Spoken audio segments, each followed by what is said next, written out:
शिव जी ने कहा तुम सप्त मातृकाओं का निर्माण मेरी धर्म पत्नी पार्वती ने करा है।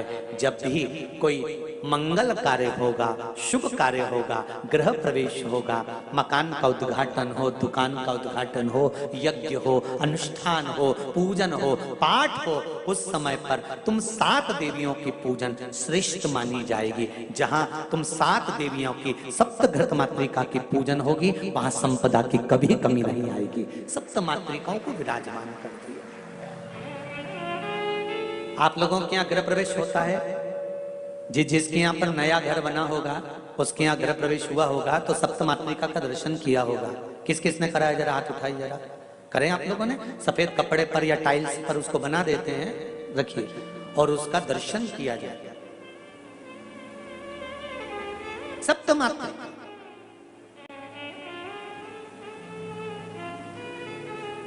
कहते हैं ब्राह्मण सिंदूर में गाय का घी घोलकर, भैंस माता का नहीं और डब्बे का नहीं, गाय का, जम के बोलो जरा, गौ माता, गौ माता के दूध से मक्खन से निर्मित घी को घोलकर ब्राह्मण देव जब सप्त मातृका का निर्माण करते हैं, तब ब्राह्मण का हृदय प्रसन्न होना चाहिए। जिस दिल के साथ में, हृदय के साथ में, मन से, चित्त से, वृत्ति से हृदय को प्रसन्न रखकर ब्राह्मण जब सप्त मातृका बनाता है, उस समय अगर उसका हृदय बड़ा प्रसन्न होता है तो उस घर में कभी संपदा की कमी नहीं आती है। सप्त मातृका का निर्माण भी उत्तम फल देता है। किसी किसी के यहाँ तो दिवाली पर भी बना लेते हैं, दीपावली पर भी लोग दिवाली पे पूजन करते हैं, तो किसी किसी के यहाँ व्यापार में, दुकान पर, व्यवसाय में, तो वहां पर भी ब्राह्मण देवता सप्त मातृका बना लेते हैं। ब्राह्मण जब उचित आनंद के साथ में आनंदित होकर जब उस सप्त मातृका का निर्माण करता है और निर्माण कर उसका जब पूजन कराता है तो उसका आनंद दूसरा होता है। और सप्त मातृका के ऊपर जब ब्राह्मण घी चढ़वाता है, गाय का घी, कौन सा घी?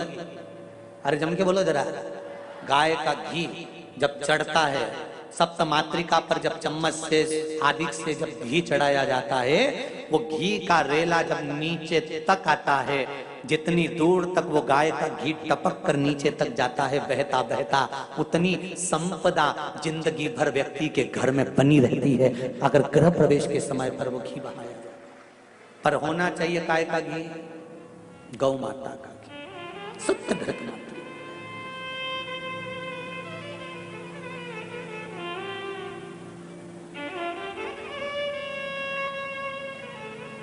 गौ माता के घी का बड़ा महत्व है जी, बहुत ध्यान देना। साल में, वर्ष में 2 बार या 3 बार गौ माता के दूध से निर्मित, वो भी देसी गाय हो, आज के जमाने में देसी गाय भी मिलना मुश्किल है, देसी गाय के द्वारा निर्मित घी दरवाजे के बाहर, अगर तुम्हारे घर में बहुत अशांति हो रही है, क्लेश हो रहा है, घर में शांति नहीं है, तो गाय के घी की एक बिंदी भी अगर दरवाजे के बाहर मात्र अशोक सुंदरी वाली जगह पर घी को लगाकर उस हाथ की बिंदी को दरवाजे पर लगा दिया जाता है, तो घर में से क्लेश समाप्त हो जाता है। जैसे कहते हैं ना, मेरे को अच्छा नहीं लग रहा, बेचैनी हो रही है, मुझे ऐसा लग रहा है कुछ बुरा होने वाला है, घर में अशांति हो रही है, मन अच्छा नहीं लग रहा, मेरा रहने का मन नहीं कर रहा, बाहर निकलो तो अच्छा लगता है, घर में जाओ तो अच्छा नहीं लगता, व्यापार में काम अच्छा नहीं लग रहा, व्यापार अच्छा नहीं चल रहा, जिसके मन में लगता है कि मेरे मन से मुझे अच्छा नहीं लग रहा, मन में अशांति लग रही है, मन में अच्छा नहीं लग रहा, उसको देसी गाय का घी अशोक सुंदरी वाली जगह, अशोक सुंदरी वाली जगह जानते हो ना सब लोग, सब लोगों को मालूम है अशोक सुंदरी वाली जगह?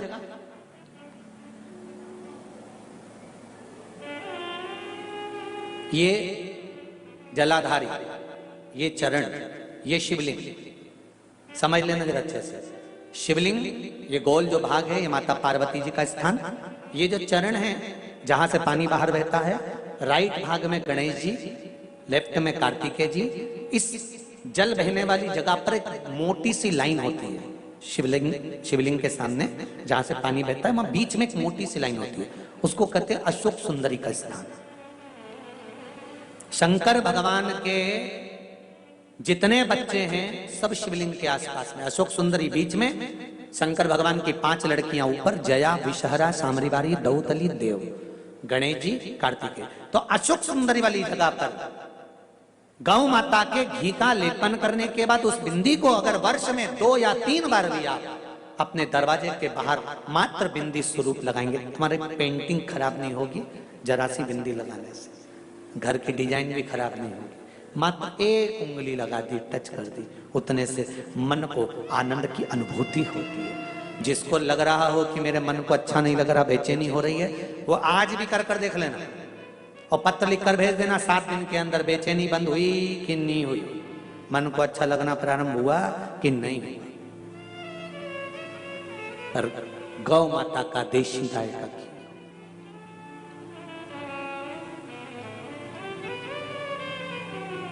बड़ी प्रसन्नता है। हैदराबाद में तो बहुत गौ माता की बहुत गौशालाएं हैं और सब में बहुत सुंदर व्यवस्था, बहुत सुंदर सेवाएं चल रही हैं। हैदराबाद की गौशालाओं का दर्शन बड़ा सुंदर है महाराज, चाहे वो शमशेरगंज की हो, चाहे वो अन्य जगह की हो, कबूतर खाने के पास की हो, बड़ी सुंदर व्यवस्था और बड़ी सुंदर सेवा है। और धन्यवाद दूंगा आप सबको जो आप निरंतर गौ माता की सेवा में तल्लीन है। बहुत बहुत साधुवाद।